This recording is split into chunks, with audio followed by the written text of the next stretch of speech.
El Señor le dijo a Moisés: Mira, ante el faraón tú serás como si fuera yo mismo, y tu hermano Aarón será tu profeta.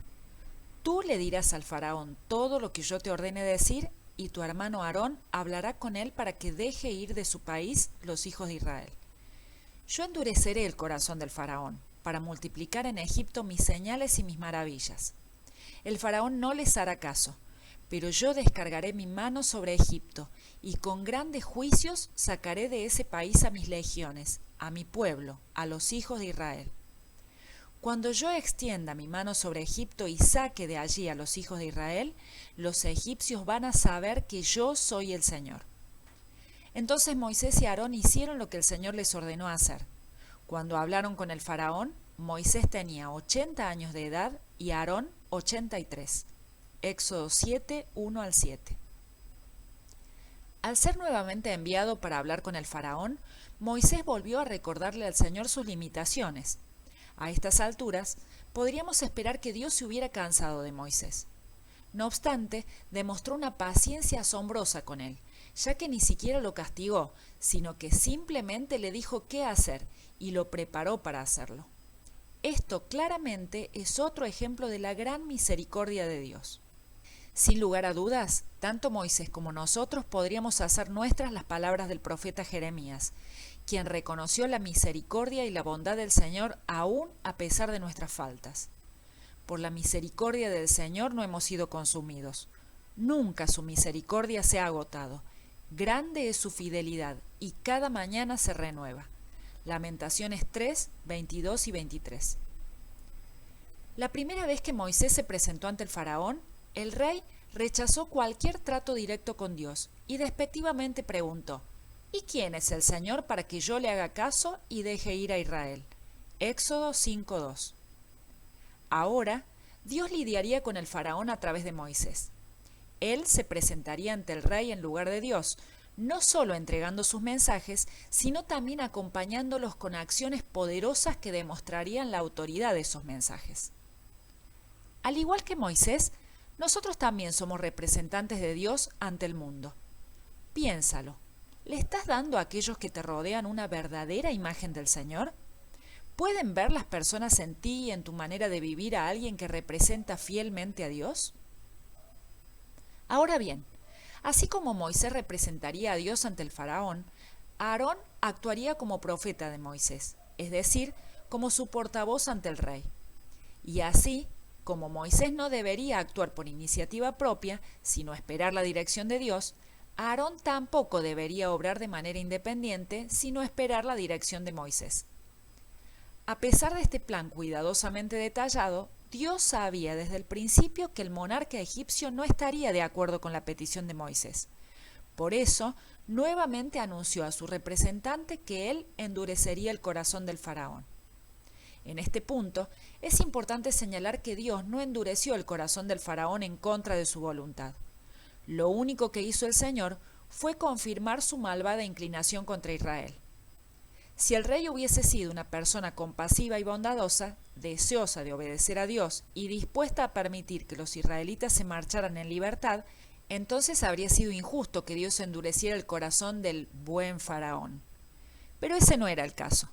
Por eso, podemos decir que la expresión endurecer el corazón del faraón significa que Dios lo sometería a la presión de sus juicios y así simplemente pondría de manifiesto lo que realmente había en su corazón.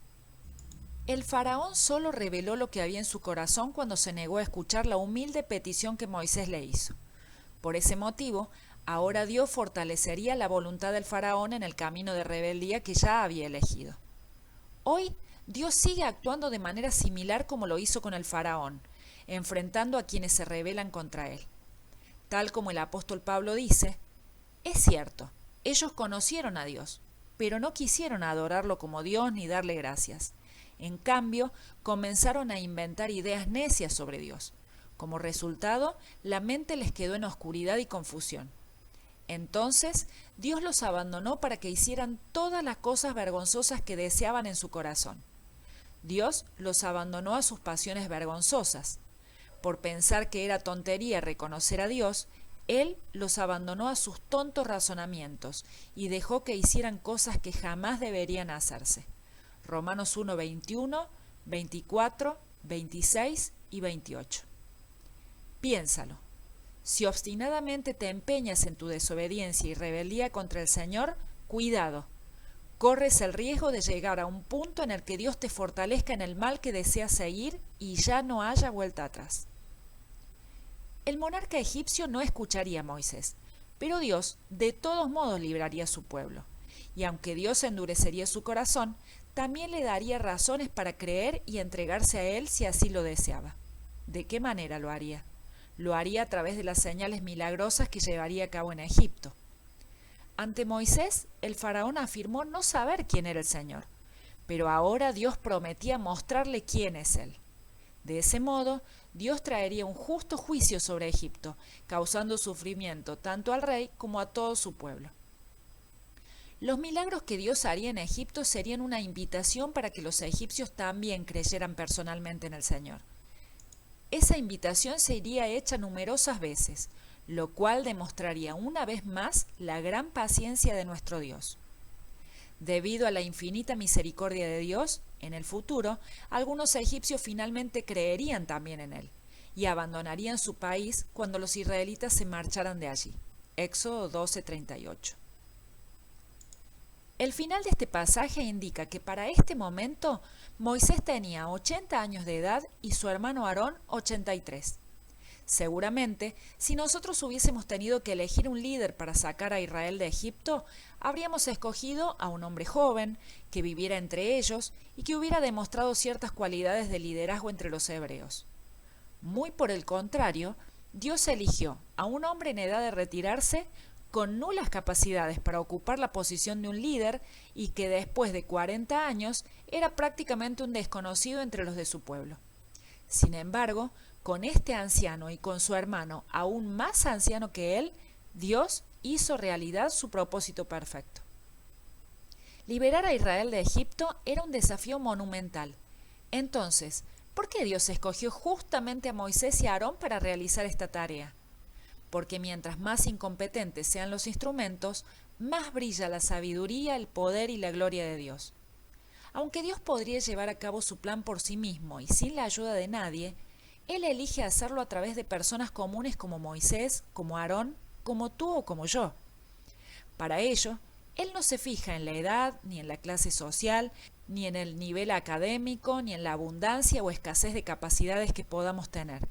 En vez de eso, Dios busca corazones en los cuales pueda trabajar, corazones dispuestos a amarlo, a escucharlo y a obedecerlo en todo. ¿Tienes tú esa clase de corazón?